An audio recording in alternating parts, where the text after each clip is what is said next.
But the first mock draft for Mel is out, and ladies and gentlemen, without further ado, the man whose cranium is so incredibly big and strong, he just doesn't even need a computer because it's all in between the ears. Mel Kiper Jr. is with us this morning. Mel, how are we? It's that time of year, pal. I love hearing that. Yeah, I haven't heard that in a while, Trey. Let's go, brother. Let's go. We're excited about it, and your first mock really makes me excited because first and foremost, we all know, Mel, drafts tend to be a lot about quarterbacks.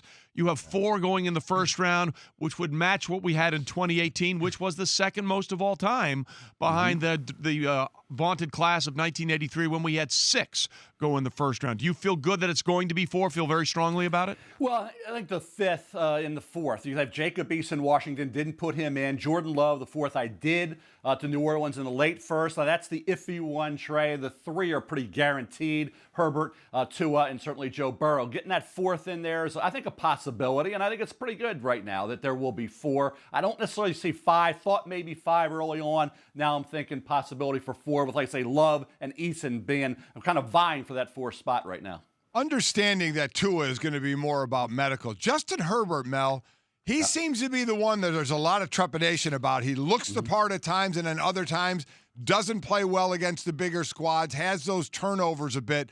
What's the thought process about this being a pick? Is it a shaky pick at all?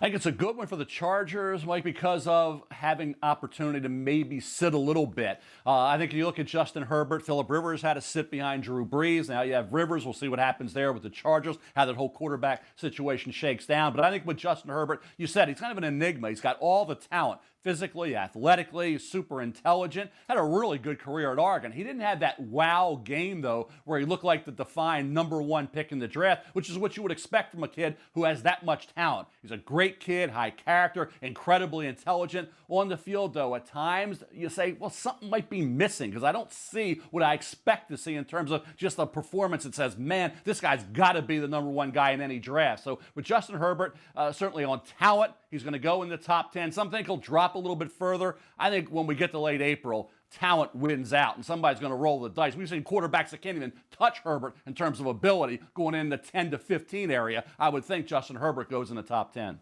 Mel Kiper Jr., our ESPN NFL draft analyst, with us on the show, Pennzoil Performance Line. You mentioned Justin Herbert, who's one of the guys that we've seen down in Mobile. Who's getting some of the buzz during Senior Bowl practice week going on right now? Yeah, I think Javon Kinlaw early on. I think the defensive tackle from South Carolina was a guy that I have now at Jacksonville, and he was a guy you could have thought maybe mid-first. There's a range on him between maybe 8 and 12, 8 and 15. But I think when you look at Derek Brown, not doing anything in Mobile, was there, though. He's projected a little higher. I had him at Carolina at 7 with Kinlaw in there at Jacksonville. Some may say that's a little high. I think at the end of the day, a defensive tackle who's athletic and can get in and wreak havoc in the backfield is going to end up going. And, of course, Jordan Love, we'll see what happens. Obviously, game is important. We'll talk about practices, but Jordan Love, we know he can spin it. Jordan Love lost 4 starters on the offensive line this year, and his top 5 receiving entities, which included a tight end and a running back with the Chiefs and Thompson. You can't take that kind of talent away from a quarterback at Utah State. Have to go to LSU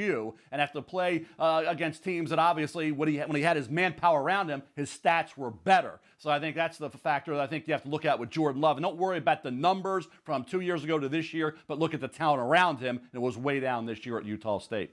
Mel Kiper Jr. with us. Obviously, right now we have all those quarterbacks going in the first round. That could clearly change because of what happens in free agency, and that will happen before the draft. But one thing I don't think that's going to change at all, Mel, is the number of wide receivers that will go in the first round. Right now you have 6.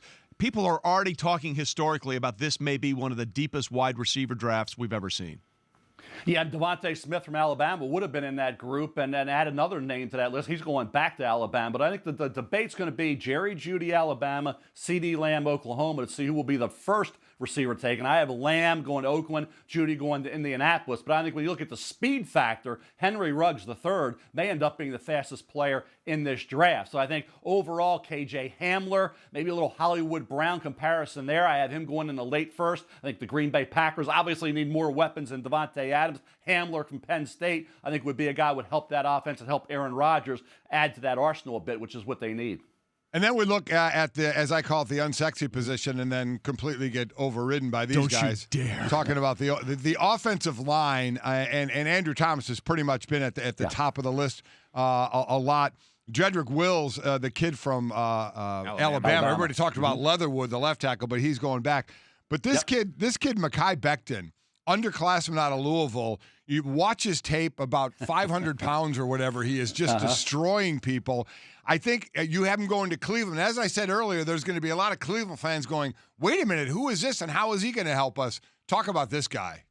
Huge and light on his feet. And I think you look at a guy that's that size and you say, boy, can he pass protect as a left tackle? He can. And he's a kid. You talk about a guy who really impresses when you watch him at that weight, at that size. I think Cleveland would be a team, obviously, maybe even a little higher. I think the offensive tackle spot with Tristan Wirfs at Iowa. Wirfs played right tackle. Played a little left tackle when Jackson was hurt, and that showed his versatility. Josh Jones out of Houston's down in Mobile doing well. Mike talked about the guys down there. Josh Jones from Houston. I have the Minnesota. Obviously, you talk about pass protection for Kirk Cousins was an issue in times, particularly you look at that playoff game. So I think Jones and those other offensive tackles, you mentioned Wills, a great right tackle, but for Becton, back to him, the fact that he's a left tackle, I think maybe adds to his value, and for the Cleveland Browns, he would be a nice fit.